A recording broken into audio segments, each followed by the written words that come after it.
Hello, fifth grade Cougars. It's Mrs. Balatash, and we're going to get started with our unit right now. We've had a great engineering introduction to science. It's a great way to start the year. Now we're going to talk about our science unit, which is called Earth and Sun. So it's about the sun and the earth and space, and it's going to be kind of fun. Can you please make sure you have your science notebook and your bag? You already opened up your bag. And I want you to take out this packet. The first one says Shadow Challenges. Can you get your science notebook, open it up to the next page. And by the way, I liked seeing your pictures of your engineering build. That was really great. Thank you. I'm going to trim my paper just a little bit so that it fits into my notebook a little better.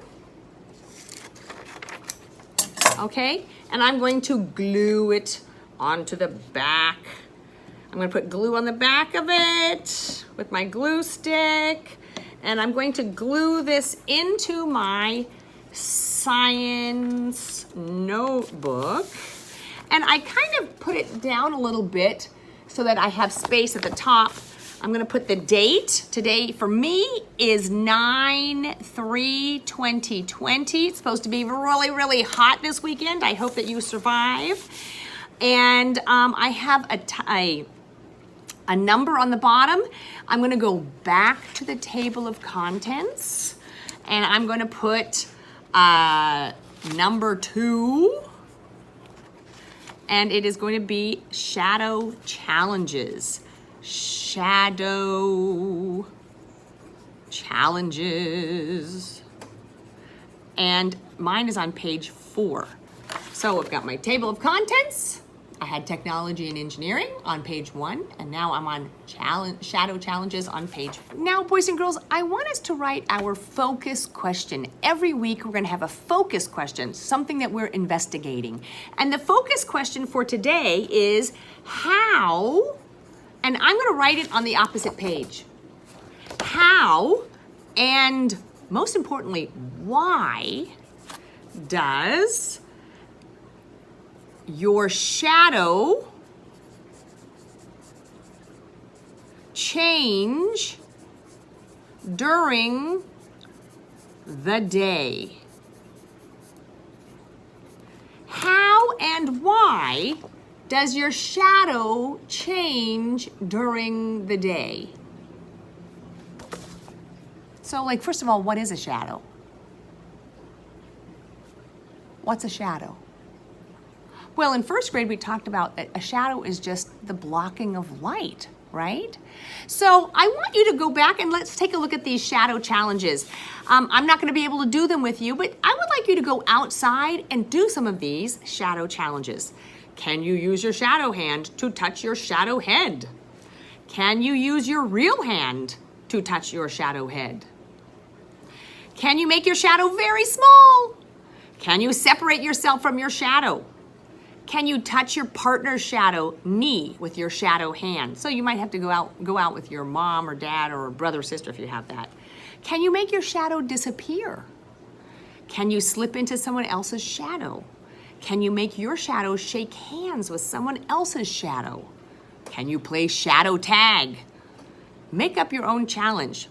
So one of the things I want you to do is when you go outside, first thing, I'd like you to draw around your shadow. And then I want you to go back out later and see what happened to your shadow. Stand in the same place and see what happened to your shadow. Okay, boys and girls, I cannot draw my own shadow because when I move, my shadow moves. So I got a vacuum cleaner from Mr. Freddy, and I drew the shadow of the vacuum cleaner. Okay, do you see I went around the shadow with some chalk? So there's the shadow. It's on the opposite side of the vacuum cleaner. And where's the light? Where's the sun? It's over there somewhere.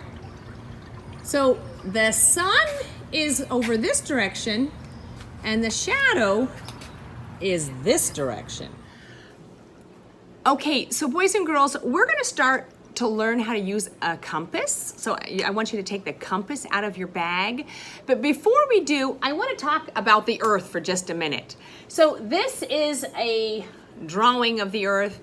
Art is not my strong point, but you know, I can still draw something that you can understand. So here's the earth, this blue circle here. And remember in 4th grade, we talked about that the earth is made up of different parts. The center of the earth, inside the earth, is the inner core, and it is solid iron and nickel. The outer core is liquid iron and nickel. Then this is the mantle, and then the very outside, the part that we live on, is the crust. And that is the thinnest part. Now, this idea of a solid inner core and a liquid outer core is very, very important for the development of our magnetic field.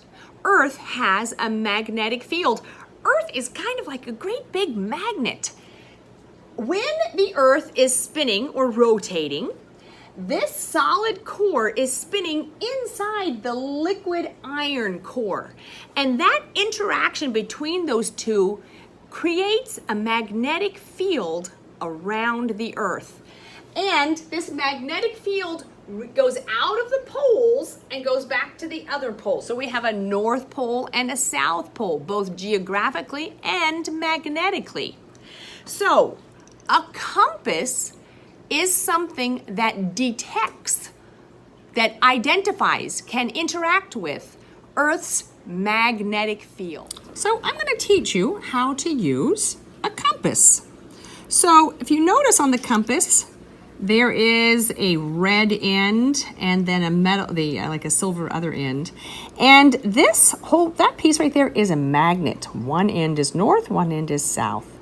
Okay, so, and you notice that there it says north, south, east, and west.